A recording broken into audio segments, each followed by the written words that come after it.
Hi friends, అందరికీ ఓణం పండగ శుభాకాంక్షలు అండి. ఈరోజు ఓణం పండగ జరుపుకుంటారనమాట కేరళ అటు సైడ్ అంతా. ఎందుకంటే లాస్ట్ టైం నేను ఒక 7 years బ్యాక్ కేరళలో ఉన్నాం కరెక్ట్గా ఓణం ఫెస్టివల్కి.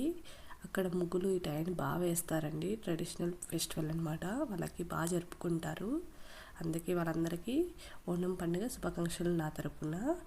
ఇగోండి, ఇంకా క్రాంతి స్వీట్స్ నుంచి మా వాడు స్వీట్స్ తీసుకొచ్చాడనమాట. చాలా బాగున్నాయండి, టేస్టీగా. ఈ టైప్ కూడా ట్రై చేయొచ్చు అని చెప్పి నేను వీడియో తీశాను. ఇగోండి చూడండి, లోపల కోవా ఉందనమాట, చాలా బాగుంది. ఇది కూడా, ఇది కాజు కట్లీలో ఇంకో టైపు, ఇది హల్వా పెట్టి ఉంది. ఓకేనా అండి, నచ్చితే లైక్ చేయండి, షేర్ చేయండి, కొంచెం సబ్స్క్రైబ్ చేసుకోండి. కొచ్చిన్లో కొన్ని ఫొటోస్ మావి స్వీట్ మెమరీస్ లాంగ్ బ్యాక్, ఇవి కొంచెం క్లారిటీ మిస్ అయినట్టున్నవి.